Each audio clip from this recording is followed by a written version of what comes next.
अध्याय 16 ज्ञान, भक्ति तथा कर्म। ज्ञान मार्ग। ज्ञान योग क्या है जानते हो? ज्ञान योग है ज्ञान के द्वारा ईश्वर के साथ युक्त होने का उपाय। ज्ञान योग में ज्ञानी साधक ब्रह्म को जानना चाहता है। वह नेति नेति विचार करते हुए एक एक करके मिथ्या वस्तुओं का त्याग करता जाता है। जहाँ विचार समाप्त हो जाता है वहाँ समाधि होती है, ब्रह्म ज्ञान होता है। चोर घर में घुसकर अंधेरे में वस्तुओं को टटोलता है ना, मेज पर हाथ रखा यह नहीं कहकर छोड़ दिया, फिर शायद कुर्सी पर हाथ रखा फिर उसे भी यह नहीं कहकर छोड़ दिया। इसी तरह यह नहीं यानी नेति नेति करते हुए एक के बाद एक वस्तुओं की छानबीन करते करते अंत में उसका हाथ तिजोरी वाली पेटी पर पड़ ही जाता है। तब वह यह है इति कह उठता है और वहीं उसकी खोज समाप्त हो जाती है। ब्रह्म का अनुसंधान भी इसी प्रकार होता है। मैंने देखा है कि विचार के द्वारा जो ज्ञान होता है वह एक किस्म का है और ध्यान के द्वारा जो ज्ञान होता है वह एक किस्म का है। फिर उनके साक्षात्कार से जो होता है वह कुछ और ही होता है। सबका ज्ञान एक जैसा नहीं होता। व्यक्ति व्यक्ति के ज्ञान में तारतम्य होता है। संसारी जीवों का ज्ञान इतना तेज नहीं होता। वह मानो दीपक का प्रकाश है, उसके द्वारा सिर्फ कमरे में ही उजाला होता है। भक्त का ज्ञान मानो चांदी है, उसके भीतर और बाहर दोनों दिखाई पड़ता है। परंतु अवतार आदि का ज्ञान मानो सूर्य का प्रकाश होता है। वे मानो ज्ञान सूर्य होते हैं। उनके प्रकाश से युगों का संचित अज्ञान अंधकार भी दूर हो जाता है। मनुष्य स्वयं को पहचानने से भगवान को पहचान सकता है। मैं कौन है? हाथ पैर रक्त मांस, इनमें से मैं कौन है? इस तरह भलीभांति विचार करने पर दिखाई देता है कि मैं नाम की कोई वस्तु है ही नहीं। जिस प्रकार प्याज का छिलका अलग अलग करते जाओ तो छिलका ही छिलका निकल कर जाता है ना, सार भाग कुछ नहीं मिलता। उसी प्रकार विचार करने पर मैंपन के नाम से कुछ भी नहीं मिलता। अंत में जो बचता है वही आत्मा और चैतन्य होता है। मैं और मेरा के दूर हो जाने पर भगवान के दर्शन होते हैं। जब तक भगवान वहाँ यानी दूर हैं तब तक अज्ञान है। जब भी यहाँ यानी पास हैं तभी ज्ञान है। श्री रामकृष्ण अपनी छाती पर हाथ रखकर कहा करते, जिसके लिए भगवान यहाँ हैं उसके लिए वहाँ भी हैं, जिसके लिए यहाँ नहीं है उसके लिए वहाँ भी नहीं है। जो उन्हें अपने हृदय मंदिर में देखता है वह उन्हें जगत मंदिर में भी देखता है। एक कहानी सुनो। एक आदमी आधी रात को उठा, तम्बाकू पीने की इच्छा से टिकिया सुलगाने के लिए पड़ोसी के घर जाकर दरवाजा खटखटाने लगा। घर में सभी लोग सो रहे थे। काफी देर बाद एक व्यक्ति ने दरवाजा खोला और पूछा, क्यों जी, क्या बात है? इस आदमी ने कहा, तम्बाकू पीना है, टिकिया सुलगाने के लिए थोड़ी अंगार चाहिए थी। तब पड़ोसी ने कहा, तुम बड़े अजीब आदमी हो, अंगार के लिए आधी रात को इतनी तकलीफ उठाकर तुम यहाँ आए, इतना दरवाजा खटखटाया, पर तुम्हारे तो हाथ ही में लालटेन जल रही है। मनुष्य जो पाना चाहता है वह उसके पास ही होता है, फिर भी वह उसके लिए नाना जगह भटकता फिरता है। विचार दो प्रकार का होता है जानते हो? एक होता है अनुलोम, दूसरा होता है विलोम। अनुलोम मार्ग से विचार करते हुए मनुष्य सृष्टि से सृष्टिकर्ता में, कार्य से कारण में जा पहुंचता है। और विलोम मार्ग से विचार शुरू होता है तो ईश्वर को प्राप्त कर लेने के बाद मनुष्य देखता है कि सृष्टि के सभी क्रियाकलापों में सर्वत्र ही वे प्रकाशित हैं।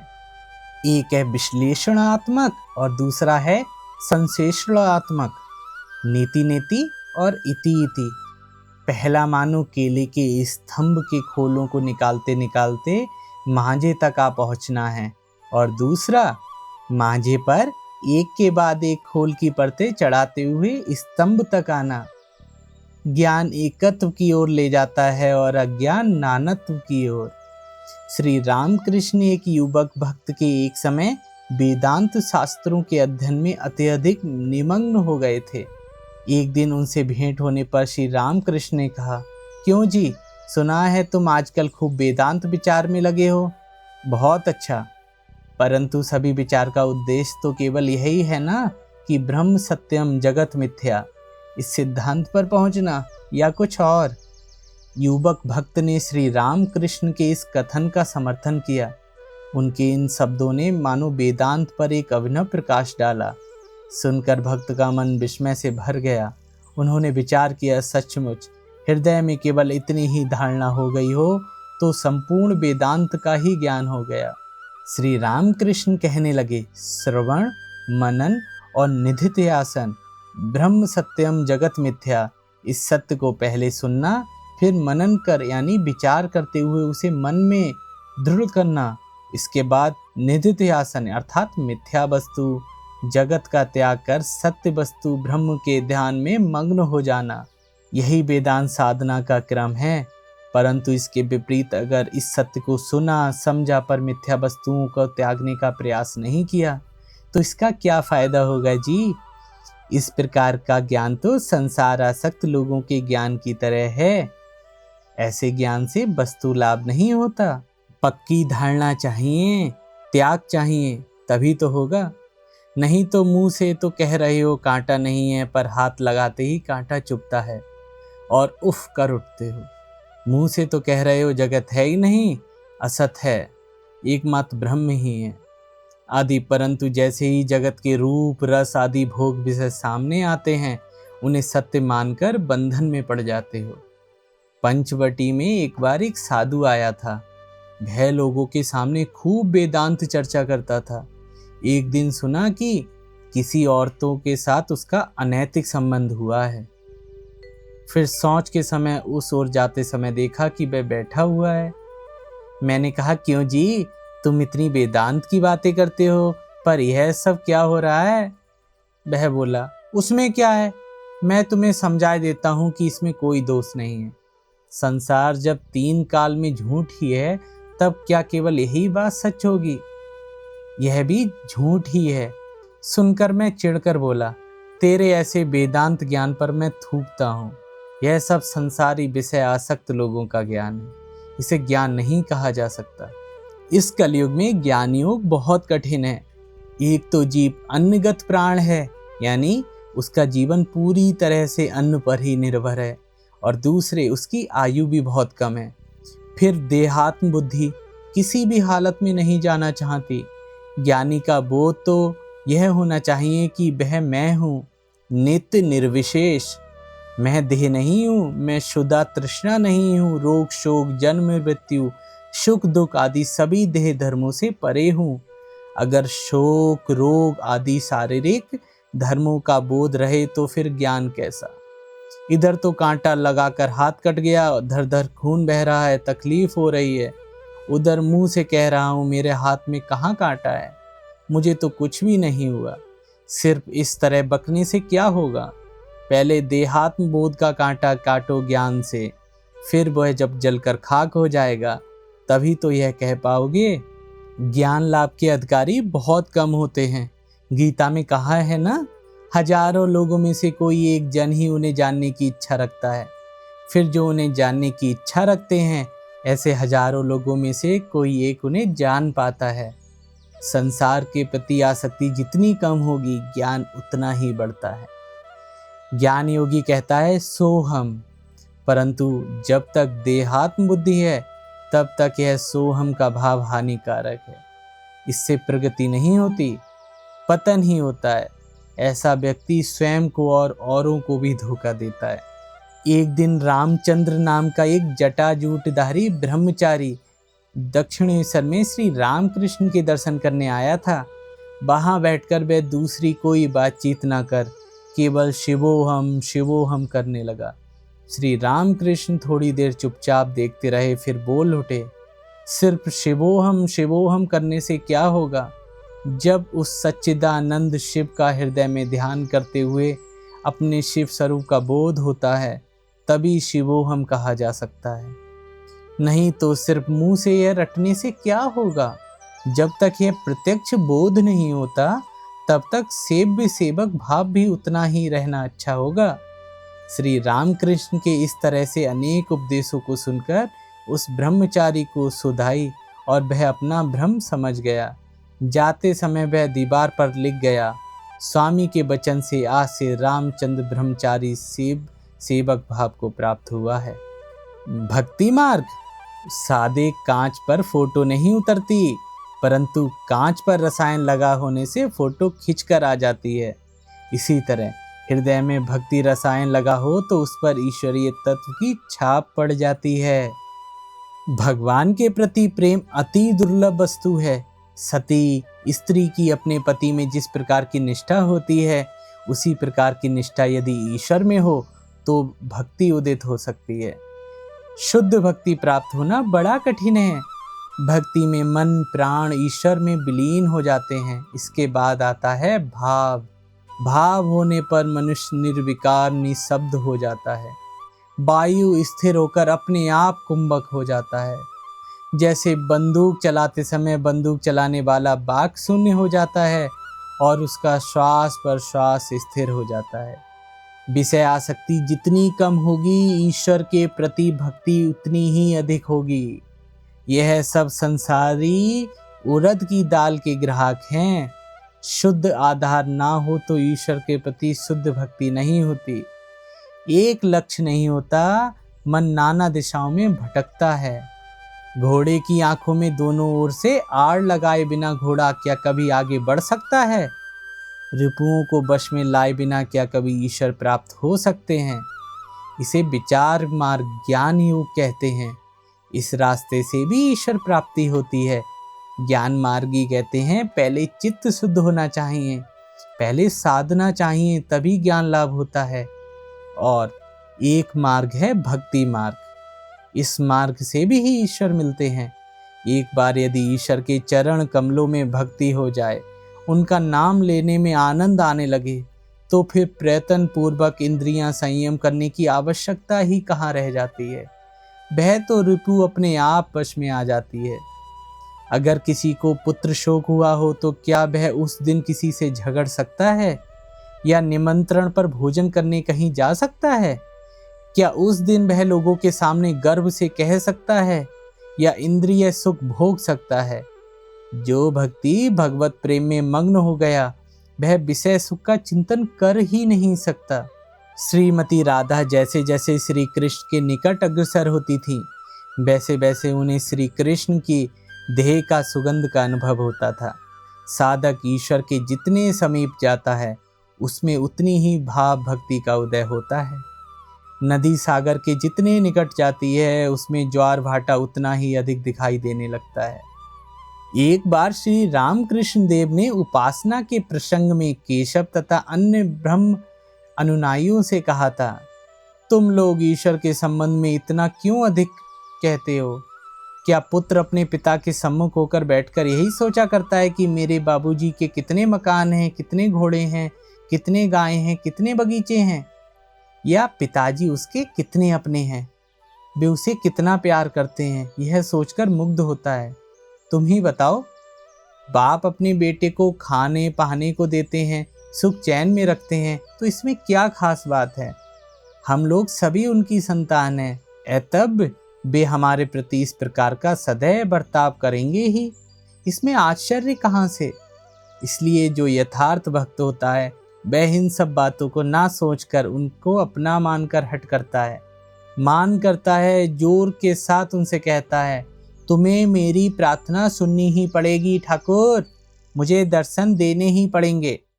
उनके ऐश्वर्य का इतना अधिक विचार करने से उन्हें अपने निकट आत्मीय रूप से नहीं सोचा जा सकता, उन पर जोर नहीं चलाया जा सकता।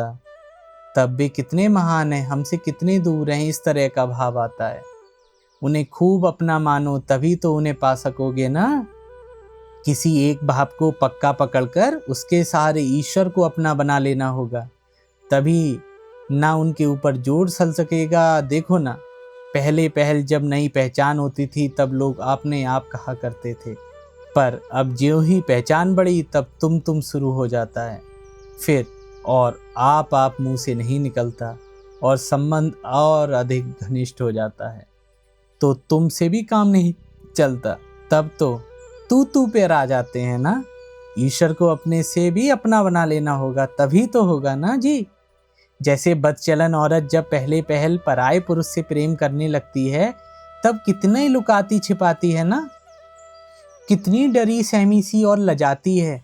पर जब प्रीत बढ़ जाती है, तब सब कुछ नहीं रह जाता। तब सीधे उसका हाथ पकड़कर सबके सामने कुल छोड़कर बाहर आ खड़ी होती है।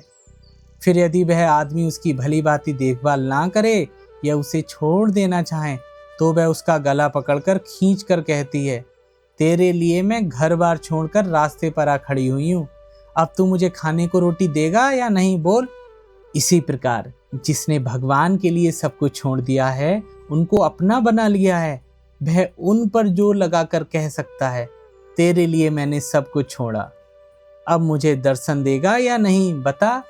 एक भक्त की माता जब बूढ़ी हो गई, तो उसने सोचा कि अब घर गृहस्थी से छुट्टी लेकर वृंदावन जाकर जीवन संध्या वहीं शांति से बिताई जाए। उसने श्री रामकृष्ण के सामने अपनी यह इच्छा प्रकट करी, परंतु श्री रामकृष्ण उसके मन की स्थिति को भली भांति जानते थे। उन्होंने उसके प्रस्ताव को सहमति ना देते हुए कहा, तुम्हें अपने नातिन से बहुत प्यार है, तुम जहाँ भी जाओ नातिन की याद तुम्हें बेचैन किया करेगी। तुम चाहो तो वृंदावन जाकर रह सकती हो, पर तुम्हारा मन सदा घर के ही ऊपर पड़ा रहेगा। इसके बजाय अगर तुम अपनी नातिन को श्री राधिका जी की दृष्टि से देखोगी, प्रेम करोगी, तो वृंदावन वास का सारा पुण्य तुम्हें घर बैठे अपने आप प्राप्त हो जाएगा। उसका चाहे जितना लाड़ दुलार करो, जी भरकर खिलाओ पिलाओ, पर मन में सदा यही भाव रखना कि तुम वृंदावन धारीश्वर राधिका की पूजा कर रही हो। किसी भक्त को एक आत्मीय पर अधिक आसक्ति के कारण मन को स्थिर करने में असमर्थ देख श्री रामकृष्ण ने उसे अपने प्रेम पात्र को ईश्वर के रूप में मानते हुए भगवत भाव से उसकी सेवा करने का उपदेश दिया था।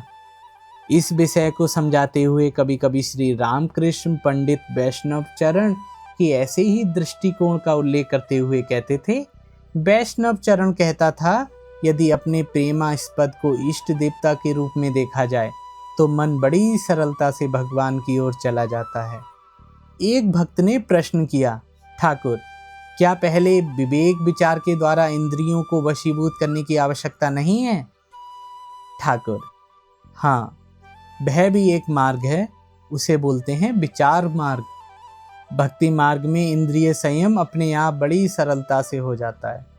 ईश्वर के प्रति प्रेम जितना अधिक बढ़ता है, इंद्रिय सुख उतना ही नीरस होने लगता है। जैसे जिस दिन पुत्र मर जाता है, उस दिन माता पिता क्या भोग सुख की बात सोच भी सकते हैं? नहीं ना। वैसे ही संध्या आहार आदि साधनाओं की आवश्यकता तभी तक होगी जब तक एक बार हरि नाम सुनते ही आंखों से प्रेम आंसू की धारा ना बहने लगे। जब तक प्रेम आंसू की धारा ना बहने लगती है, तब तक संध्या आरती की आवश्यकता है। भगवान का नाम केवल सुनते ही जिसका हृदय व्याकुल होकर रोने लगता है, उसके लिए कौन सी साधनाओं की आवश्यकता होगी, बोलो तो। किसी गीत में कवि ने ईश्वर अनुराग को बाघ की उपमा देते हुए कहा है, अनुराग भाग। जिस प्रकार बाघ अपने अन्य जानवरों को गपागप खा जाता है, उसी प्रकार अनुराग रूपी जो बाघ होता है, वह भी काम क्रोध आदि रिपुओं को खा जाता है। एक बार यदि ईश्वर के प्रति अनुराग जग जाए, तो काम क्रोध आदि रिपु बिल्कुल नष्ट हो जाते हैं। कृष्ण के प्रति अनुराग के बल पर गोपियों को यह उच्च अवस्था प्राप्त हुई थी। फिर अनुराग अंजन की तो बात ही कही है। श्रीमती राधिका ने एक बार कहा था, सखियों, मैं चारों दिशाओं कृष्ण में देख रही हूँ। इस पर सखियों ने कहा, सखी, तुमने आंखों में अनुराग अंजन लगाया है ना, इसलिए ऐसा देख रही हो। प्रश्न, ठाकुर, भगवान के लिए भक्त सब कुछ क्यों छोड़ देता है? उत्तर, एक बार दीपक को देखने पर पतंग फिर अंधेरे में कभी नहीं जा सकता। वैसे ही चींटी गुड़ में लिपटकर प्राण खो देती है, पर उसे नहीं छोड़ती। इसी तरह भक्त भी ईश्वर के लिए प्राणों की बाजी लगा देता है, पर दूसरा कुछ भी नहीं चाहता। श्री रामकृष्ण, पतंगा अगर एक बार उजाला देख ले तो फिर क्या कभी वह अंधेरे में रह सकेगा? डॉक्टर, भले ही जल जाए पर उजाला नहीं छोड़ेगा। श्री रामकृष्ण, पर भक्त ऐसे कीड़े की तरह जलकर नहीं मरते। भक्त जिस उजाले के पीछे दौड़ते हैं वही मणि का उजाला है। वह बहुत उज्जवल तो है पर स्निग्ध और शीतल भी है। इस उजाले से शरीर जलता नहीं, यह तो हृदय को शांति और आनंद से भर देता है। जो यथार्थ मार्ग नहीं जानता परंतु जिसकी ईश्वर पर भक्ति है, उन्हें जानने की तीव्र इच्छा है, वह केवल भक्ति के बल पर ही ईश्वर को प्राप्त कर लेता है। एक आदमी बड़ा भक्तिमान था। एक बार वह जगन्नाथ जी के दर्शन करने के लिए निकला, पर वह पुरी धाम का रास्ता ही नहीं जानता था। इससे वह पुरी की ओर ना जाकर भटकते हुए दूर पश्चिम की ओर चला गया। वह व्याकुल होकर लोगों से राह पूछने लगा। लोगों ने उससे कहा, यह रास्ता नहीं है, उस रास्ते से जाओ। अंत में वह भक्त पुरी जा पहुंचा और उसने जगन्नाथ जी के दर्शन कर लिए। देखो, अगर इच्छा हो तो राह ना जानने पर भी कोई ना कोई बतला ही देता है। पहले भूल हो सकती है पर अंत में सही रास्ता मिल ही जाता है।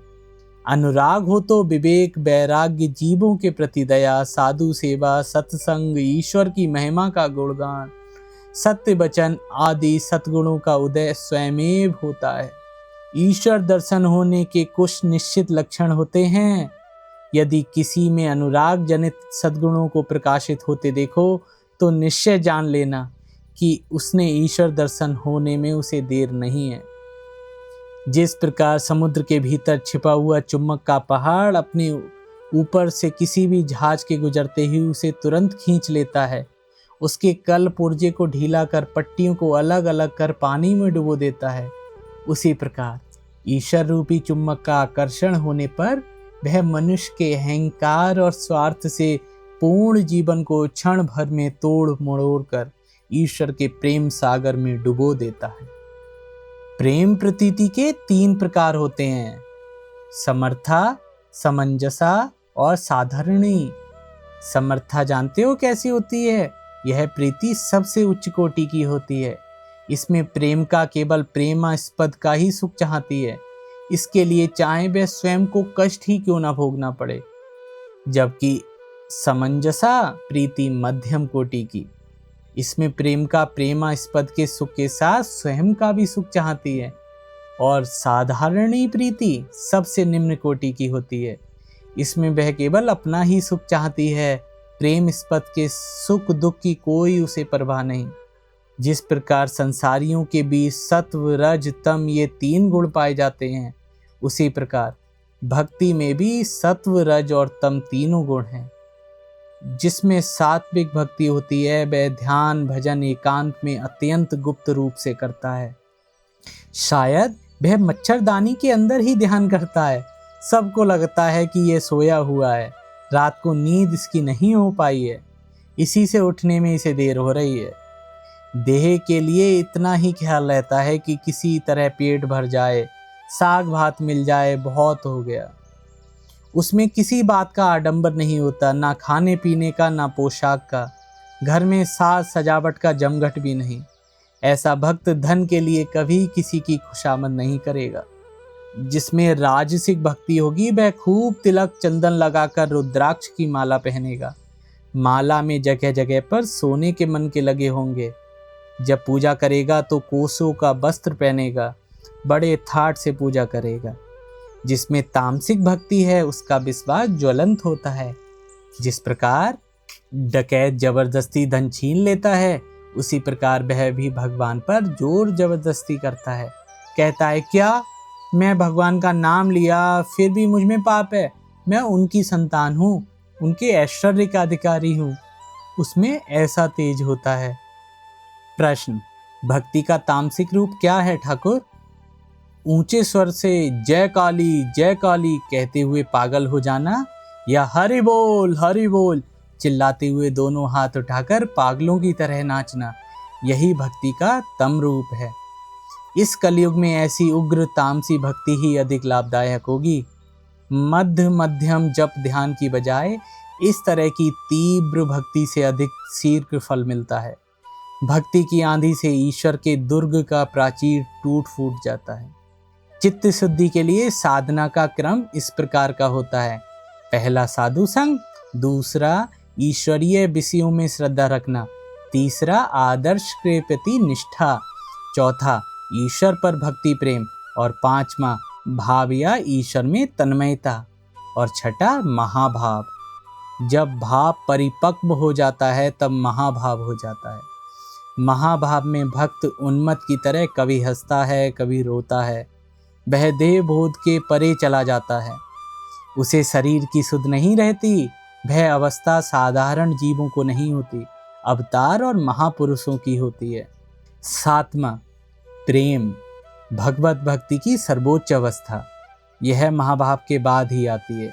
इसके दो लक्षण होते हैं। पहला है संसार का विस्मरण हो जाना और दूसरा स्वयं की देह का विस्मरण हो जाना। इस अवस्था में भक्त को भगवान के प्रत्यक्ष दर्शन होते हैं और इस प्रकार उसके जीवन का उद्देश्य सफल हो जाता है। शास्त्र में यह सब कर्म करने का आदेश है, इसलिए मैं ये सब कर रहा हूँ। इस प्रकार की भक्ति को वैदी भक्ति कहा जाता है।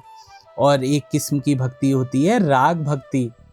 यह ईश्वर के प्रति अनुराग और प्रबल प्रेम से आती है, जैसे कि प्रहलाद की थी।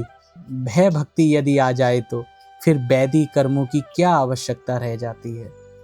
एक किस्म की भक्ति है जिसका नाम है वैदी भक्ति। इतना जप करना होगा, इतने उपवास रखने होंगे, इतनी तीर्थ यात्रा करनी होगी, इतने उपचारों से पूजा करनी होगी, इतने बलिदान देने होंगे। यह सब होती है वैदी भक्ति। यह सब करते करते धीरे धीरे राग भक्ति आती है। जब तक यह राग भक्ति नहीं आती तब तक ईश्वर लाभ नहीं होता। ईश्वर पर प्रेम होना चाहिए। जब संसार बुद्धि पूरी तरह निकल जाएगी, ईश्वर पर 16 आने मन आ जाएगा, तभी उनको पा सकोगे। भक्ति दो प्रकार की होती है। पहली होती है वैदी भक्ति। इस वैदी भक्ति के परिपक्व होने पर शुद्ध भक्ति और ज्ञान का लाभ होकर समाधि होती है। समाधि में जीव आत्मा का परमात्मा में लय हो जाता है। समाधि के बाद जीव वापस नहीं लौटता, पर यह बात जीव कोटि के संबंध में है। अवतार या ईश्वर कोटि की बात अलग होती है। उनकी भक्ति वैदी भक्ति नहीं होती, वह तो भीतर से स्रोत की तरह आती है, जैसे चैतन्य महाप्रभु में। अवतार तथा ईश्वर कोटि भक्तों में अनुलोम विलोम दोनों भाव पाए जाते हैं। वे समाधि में भी जा सकते हैं, फिर उतरकर ईश्वर के साथ दास से वात्सल्य और अन्य कोई भाव संबंध स्थापित कर भक्ति का आस्वादन भी कर सकते हैं। वे नेति नेति करते हुए एक के बाद एक सीढ़ी को पार कर छत पर पहुंचते हैं। फिर वहां जाकर वे देखते हैं कि छत जिन ईंट, चूना, बालू आदि चीज़ों से बना है, सीढ़ियाँ भी उन्हीं से बनी हुई हैं। तब वे कभी छत पर रहते हैं तो कभी सीढ़ियों से नीचे ऊपर आना जाना करते रहते हैं। समाधि में अहम या जगत का अत्यंत अभाव होने पर ब्रह्म दर्शन होता है।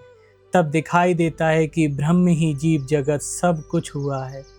ईश्वर दर्शन हुए बिना प्रेम या पराभक्ति नहीं होती।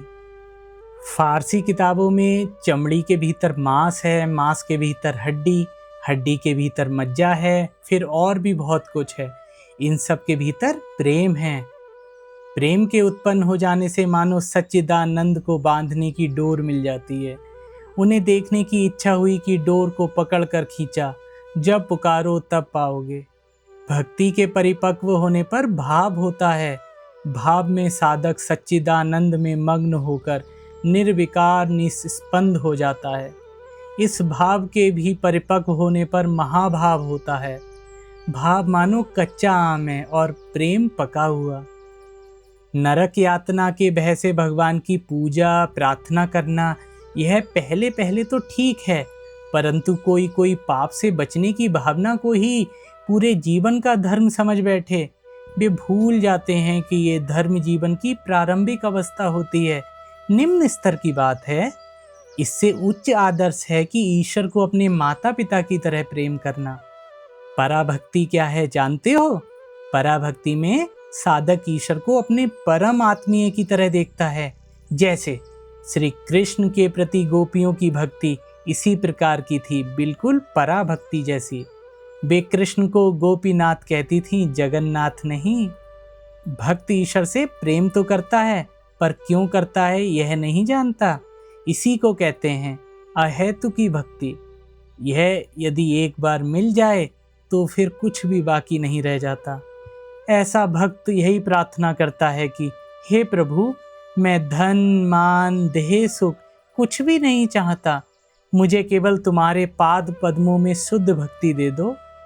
प्रेम के दो लक्षण होते हैं, एक होता है बाह्य जगत का विस्मरण हो जाना और दूसरा स्वयं की देह का विस्मरण हो जाना। इन प्रेम भक्ति की दो बातें होती हैं, एक होती है अहंता और दूसरी होती है ममता। अहंता यानी मैंपन।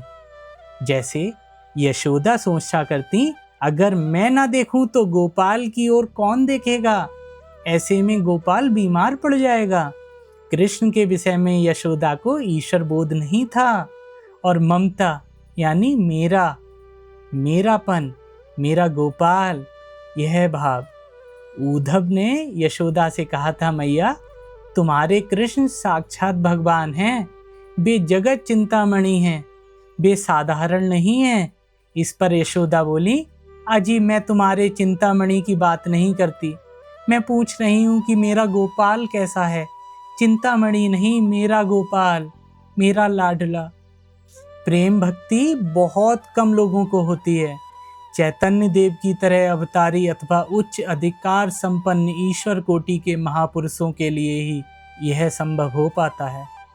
ऐसे अधिकारी बहुत ही कम बिरले होते हैं जिनमें बचपन से ही यह प्रेम भक्ति दिखाई देती है।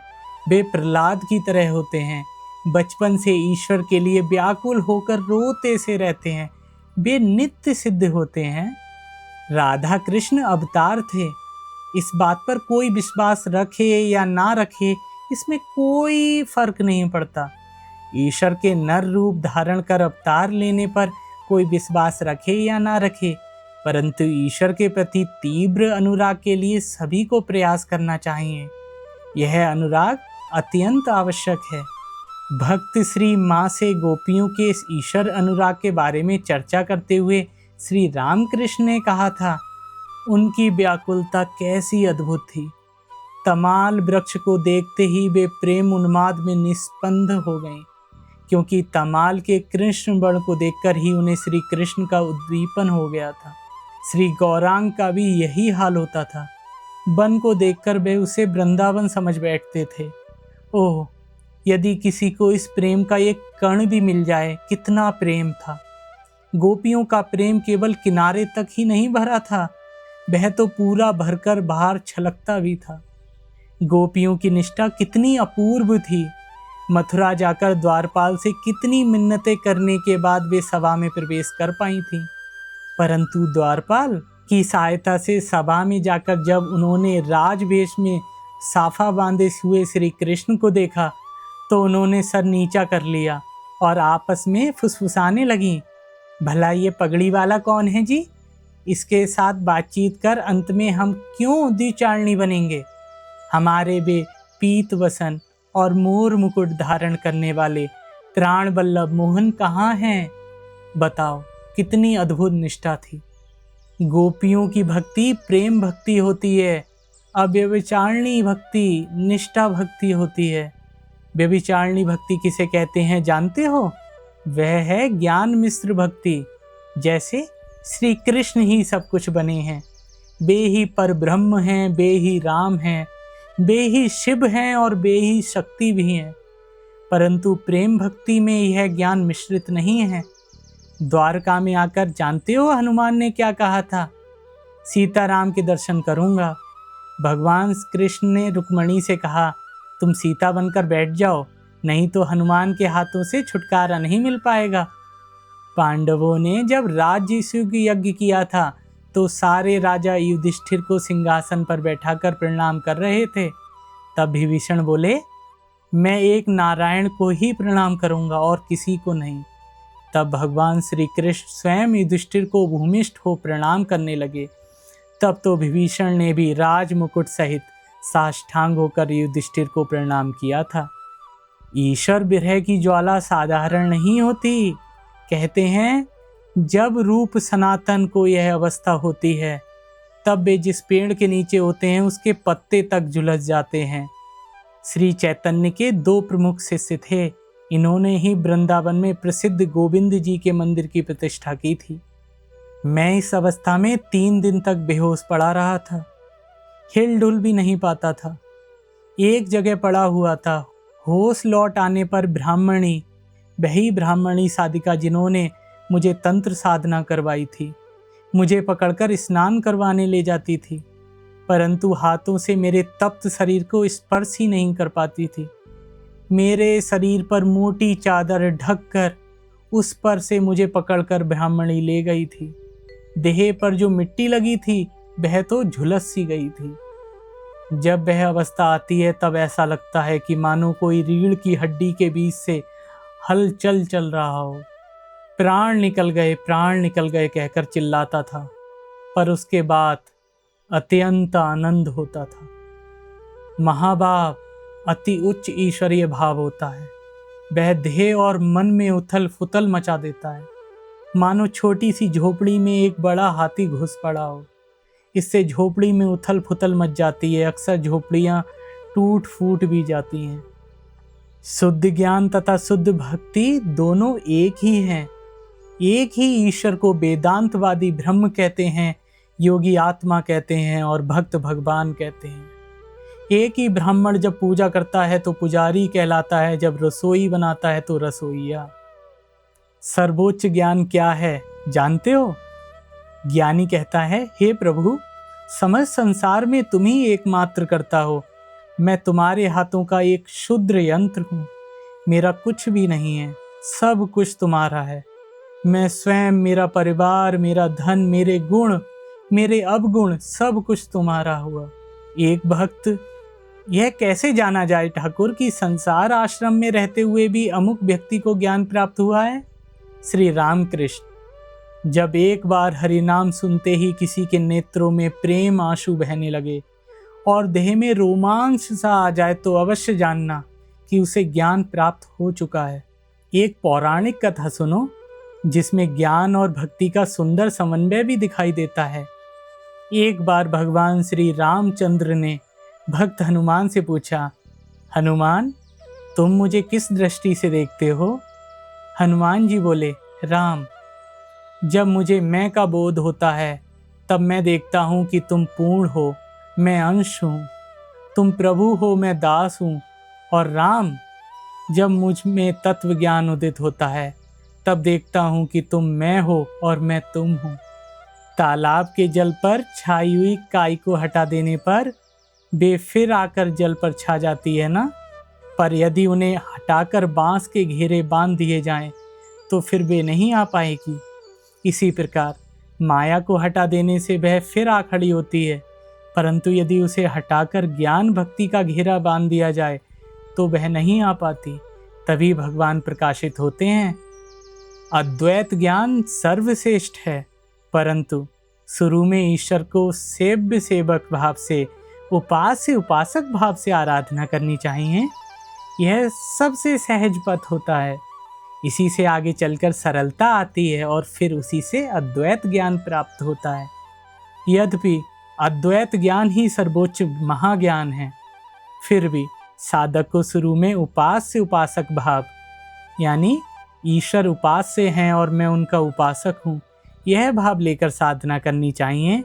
इसमें सरलता से उसे ज्ञान लाभ होता है।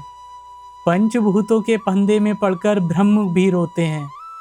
तुम आंख मूंद कर स्वयं को समझाते हुए बार बार कह सकते हो, कांटा नहीं, कांटा नहीं, पर ज्यों ही तुम कांटे पर हाथ लगाते हो त्यों ही वह तुम्हें चुभ जाता है और तुम दर्द से उफ करके हाथ खींच लेते हो।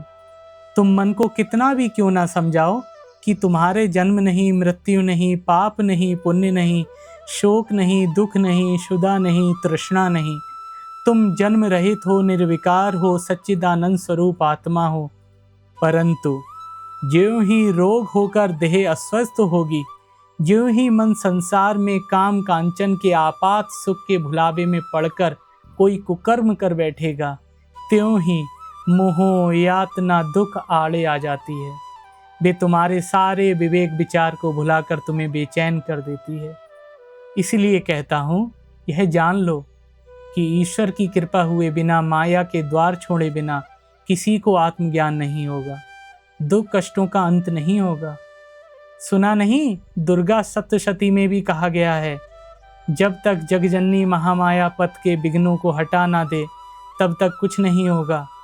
ज्यों ही महामाया की कृपा दृष्टि होगी, त्यों ही जीव को ईश्वर दर्शन होंगे और वह समस्त दुखों कष्टों के हाथों से छुटकारा पा जाएगा।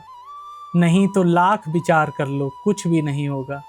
ऐसा कहते हैं, अजवाइन का एक दाना चावल के 100 दानों को पचा डालता है, पर जब पेट की बीमारी हो जाती है तब 100 अजवाइन के दाने भी एक चावल के दानों को नहीं हजम कर सकते। यह भी ऐसा ही जानना।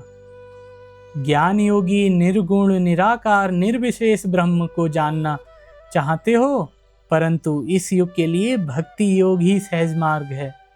भक्ति भाव से ईश्वर के लिए प्रार्थना करना, उनके पूर्ण शरणागत होकर रहना। भगवान भक्त की रक्षा स्वयं करते हैं और यदि भक्त चाहें तो भगवान उसे ब्रह्म ज्ञान भी देते हैं। साधारणतः भक्त ईश्वर का सगुण साकार रूप ही देखना चाहता है, परंतु इच्छा में ईश्वर यदि चाहें तो भक्त को सब ऐश्वर्यों का अधिकारी भी बना देते हैं, भक्ति भी देते हैं और ज्ञान भी देते हैं।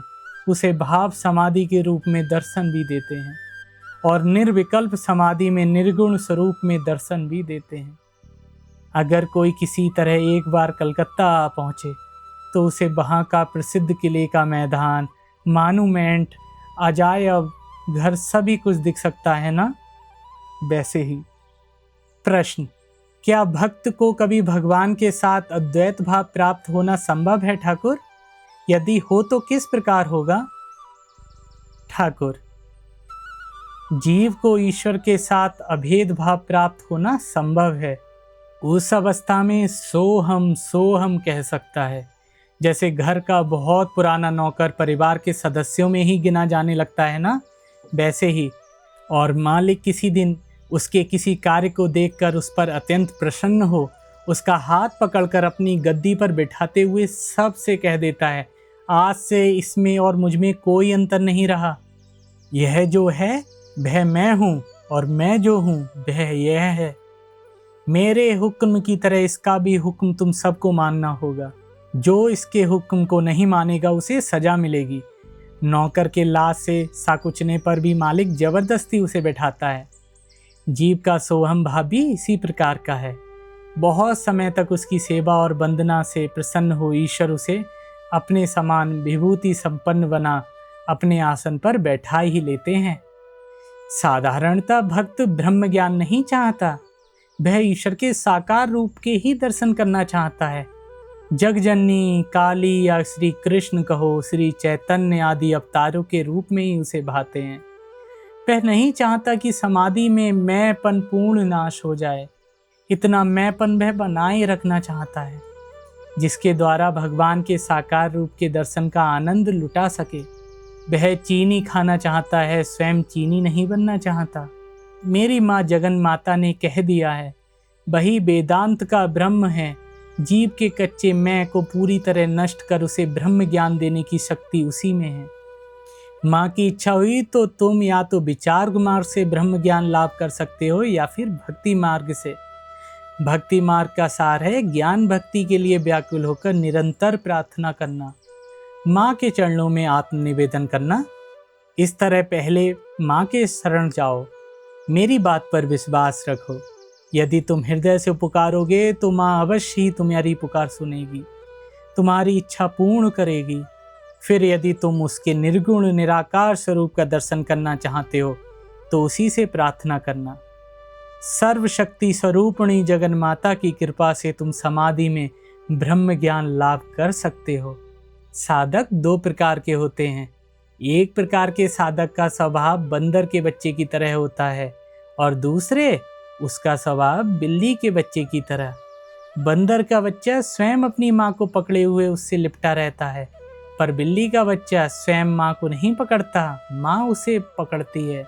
बंदर का बच्चा खुद अपनी माँ को पकड़े रहता है, इसलिए अगर वह कभी उसका हाथ छूट भी जाए तो वह गिर जाता है, उसे चोट पहुँचती है। पर बिल्ली के बच्चे को यह भय नहीं है, क्योंकि उसे उसकी माँ ने पकड़ा है। इसी प्रकार ज्ञान योगी या कर्म योगी साधक बंदर के बच्चे की तरह स्वयं के प्रयत्न से मुक्ति लाभ करने का प्रयास करते हैं, परंतु भक्त साधक ईश्वर को ही एकमात्र कर्ता जानते हुए बिल्ली के बच्चे की तरह उन्हीं के चरणों में निर्भर होकर निश्चिंत हो पड़ा रहता है।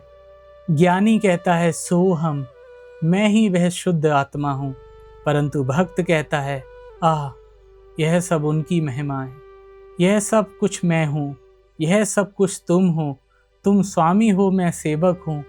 इन तीन भावों में से किसी भी एक में दृढ़ रूप से प्रतिष्ठित होने पर भगवत प्राप्ति होती है। शिव के अंश से जन्म होने पर मनुष्य ज्ञानी होता है, उसका मन सदा ब्रह्म सत्यम जगत मिथ्या इसी बोध की ओर जाता है। विष्णु के अंश से जन्म होने पर प्रेम भक्ति होती है, वह उसकी प्रेम भक्ति कभी नहीं जाती। बहुत ज्ञान विचार करने के बाद यदि किसी समय यह प्रेम भक्ति कुछ कम भी हो तो फिर एक समय यह यदुवंश का ध्वंस करने वाली मूसल की तरह देखते देखते बढ़ भी जाती है। ज्ञानी के भीतर मानो एक ही दिशा में गंगा बहती है, उसके लिए सब कुछ स्वप्नवत है, वह सदा स्वस्वरूप में अवस्थित रहता है। परंतु भक्त के भीतर गंगा की एक दिशा भी नहीं बहती, उसमें ज्वार भाटा होता रहता है। वह कभी हंसता है, कभी रोता है, तो कभी नाचता है, कभी गाता है।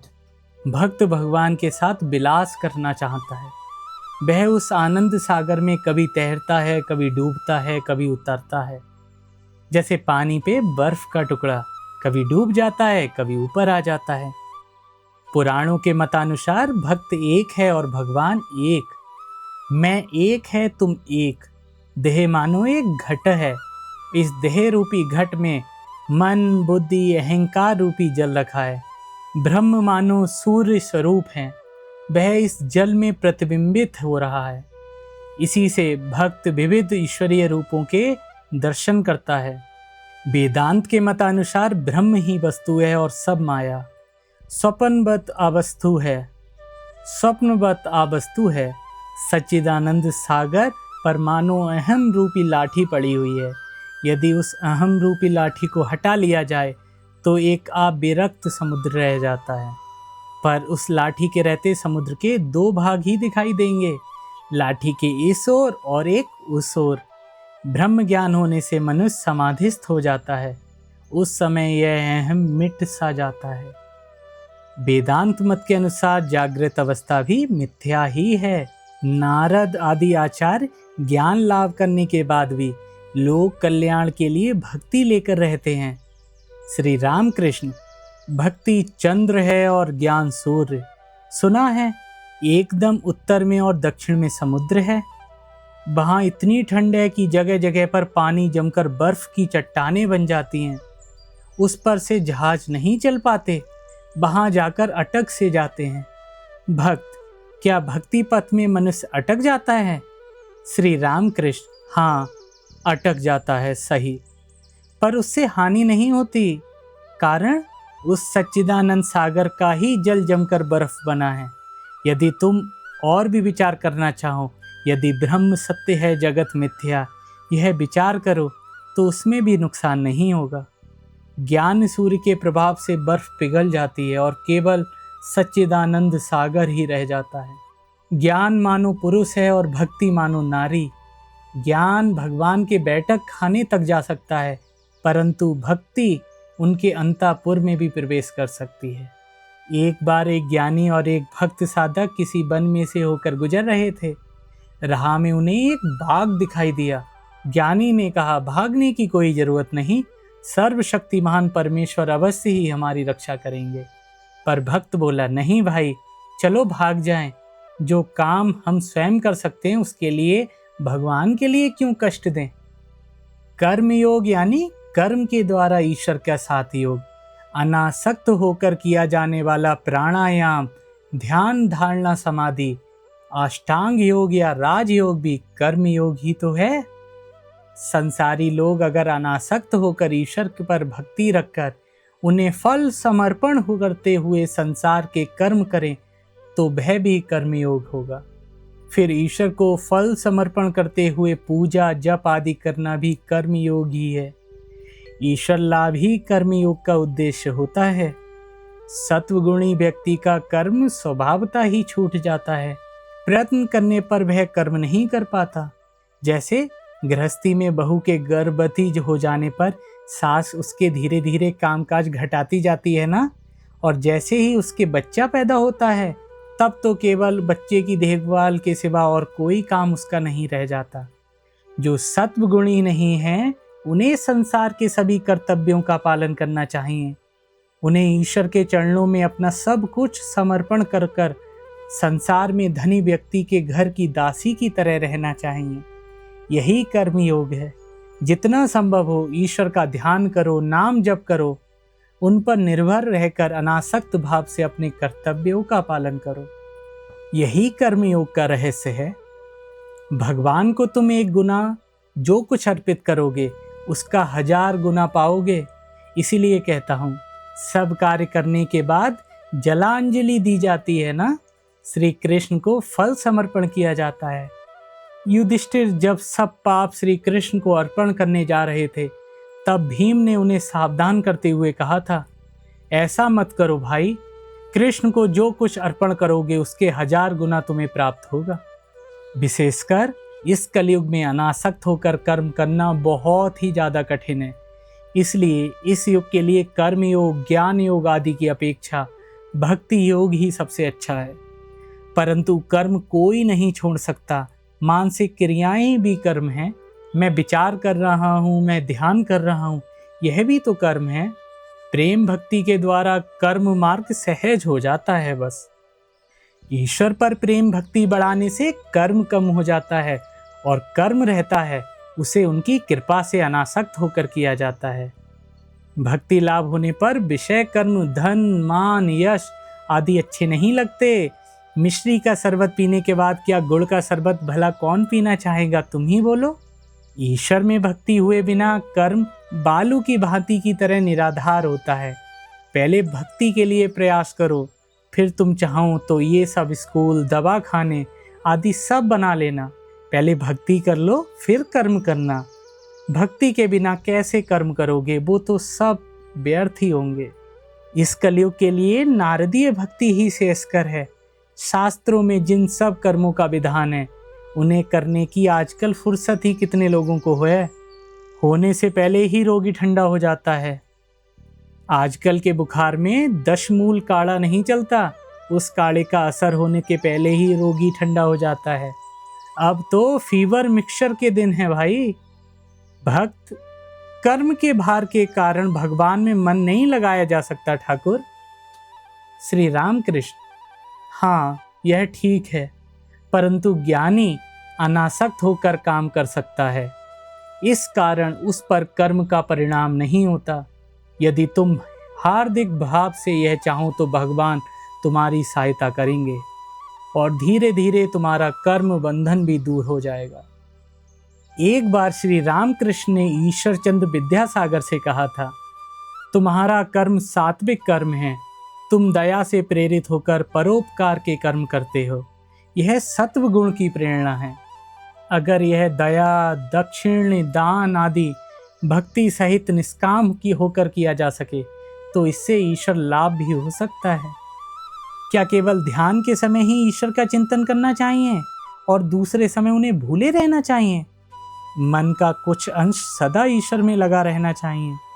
तुमने देखा होगा, दुर्गा पूजन के समय देवी के पास एक दीप जलाना पड़ता है। उसे सदा जलाए रखा जाता है ना, कभी बुझने नहीं दिया जाता। उसके बुझ जाने पर गृहस्थ का अमंगल होता है, ऐसा सुना जाता है। इसी प्रकार हृदय कमल में इष्ट देवता को प्रतिष्ठित करने के बाद उनके स्मरण चिंतन रूपी दीपक को सदा प्रज्वलित रखना चाहिए। संसार के काम काज करते हुए बीच बीच में भीतर की ओर दृष्टि डालकर देखते रहना चाहिए कि वह दीपक जल रहा है या नहीं। एक कहानी सुनो। एक दिन श्री चैतन्य देव द्वारा प्रवर्तित वैष्णव धर्म की चर्चा के प्रसंग में श्री रामकृष्ण ने कहा, इस मत में मनुष्य को इन 3 बातों का पालन करने के लिए निरंतर प्रयत्नशील रहने का उपदेश दिया जाता है। पहला, भगवान के नाम में रुचि, दूसरा, जीवों पर दया, और तीसरा, वैष्णवों का पूजन। जो नाम है वही ईश्वर है, नाम और नामी अभिन्न होते हैं। यह जानकर सदा अनुराग सहित नाम लेते रहना चाहिए। कृष्ण और वैष्णव, भक्त और भगवान अभिन्न हैं। यह जानकर सदा साधु भक्तजनों की श्रद्धापूर्वक सेवा वंदना करनी चाहिए तथा यह जगत संसार श्री कृष्ण का ही है, इस बात की हृदय में धारणा कर सब जीवों पर दया करनी चाहिए। सब जीवों पर दया। इतना कहते ही श्री रामकृष्ण एकाएक समाधि मग्न हो गए हैं। कुछ देर बाद अर्धबाह्य अवस्था में आकर वे कह रहे हैं, जीवों पर दया, जीवों पर दया। धत मूर्ख, तू स्वयं कीट के समान है, तू जीवों पर दया करेगा? छी छी छी छी। दया करने वाला तू कौन है रे? नहीं नहीं, जीवों पर दया नहीं, शिव बुद्धि से जीवों की सेवा करनी चाहिए। कुछ उत्साही समाज सुधारकों से श्री रामकृष्ण ने कहा था, तुम लोग जगत का उपकार करने की बात करते हो ना, पर जगत क्या इतनी छोटी सी चीज है? और फिर जगत का उपकार करने वाले भला तुम कौन हो? पहले साधन भजन के द्वारा ईश्वर का साक्षात्कार कर लो, उनका ज्ञान लाभ कर लो, वे शक्ति दें, तभी तुम लोगों का हित कर सकते हो, अन्यथा नहीं कर पाओगे।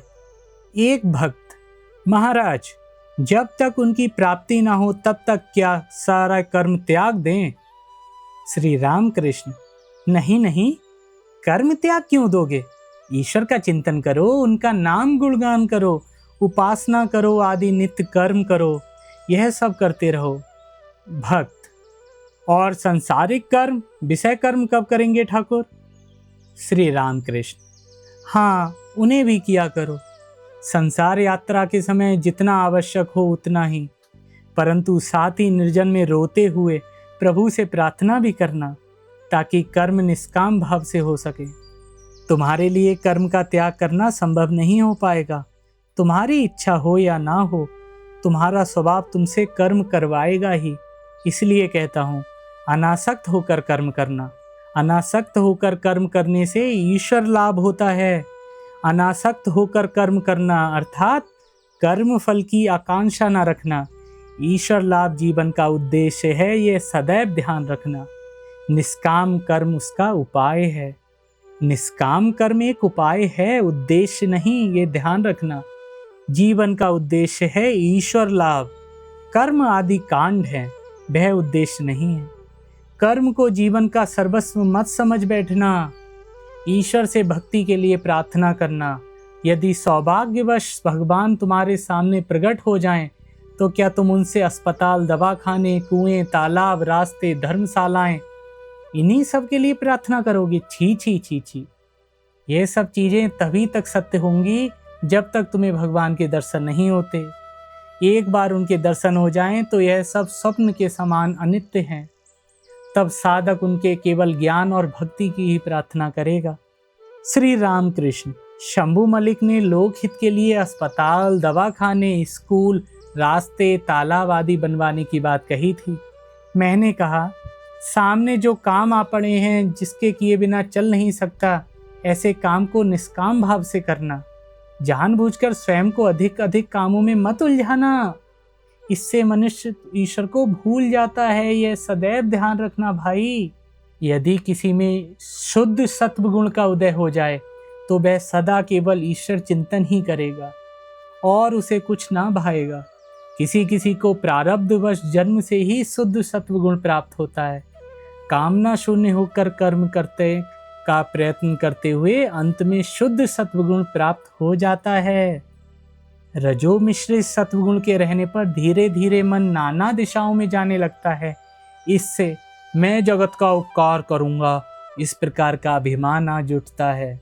इस सामान्य जीव के लिए जगत का उपकार करना कि बड़ा कठिन होगा, पर यदि कोई कामना शून्य होकर परोपकार के लिए कर्म करे तो उसमें दोष नहीं होगा। इसे निष्काम कर्म कहते हैं। इस प्रकार के कर्म करने के प्रयत्न करना बहुत अच्छा है, पर सब लोग यह नहीं कर पाते, यही बड़ा कठिन है। सभी को कर्म करना पड़ता है। 1-2 जन ही कर्म त्याग कर सकते हैं। 1-2 लोग में ही शुद्ध सत्वगुण देखने को मिलता है। निष्काम कर्म करते करते रजो मिश्रित सत्वगुण धीरे धीरे शुद्ध सत्वगुण में बदल जाता है।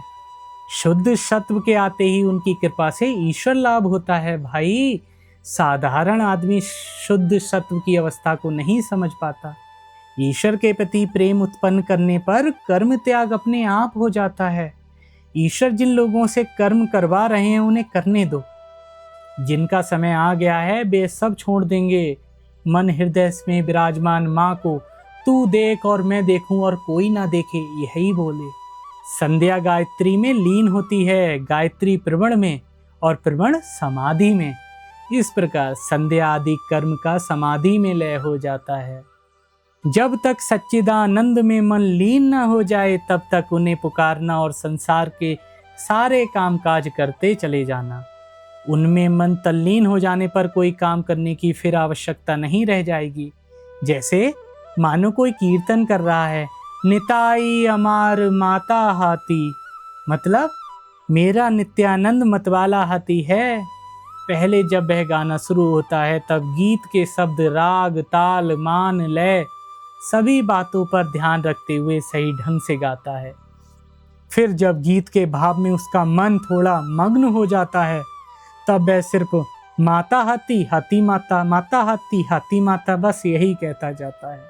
फिर जब उस भाव में मन और भी तल्लीन हो जाता है तब तो सिर्फ हाथी हाथी, हाथी हाथी, हाथी हाथी, हाथी हाथी यही कहता जाता है। अंत में जब मन पूरी तरह तल्लीन हो जाता है तब वह हा हा हा हा हा हा कहकर ही भाव मग्न होकर चुप चुप सा हो जाता है।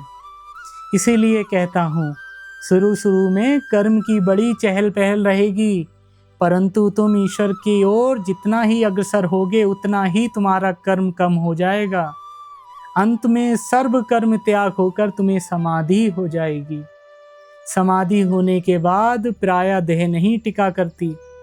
किसी किसी की देह लोक शिक्षा के लिए रह जाती है, जैसे नारद की, चैतन्य देव आदि की अवतारों की हुआ करती है। कुआं खोद चुकने के बाद कोई कोई कुदाल, टोकरी आदि की विदाई कर देते हैं ना, पर कोई कोई उन्हें रख देते हैं। सोचते हैं रहने दो, मोहल्ले वालों में से कोई किसी के काम आ जाएगी। ऐसे महापुरुष लोग जीवों के दुख देखकर कातर होते हैं। ये ऐसे स्वार्थी नहीं होते कि सोचें हमें ज्ञान लाभ हुआ कि सबका हो गया।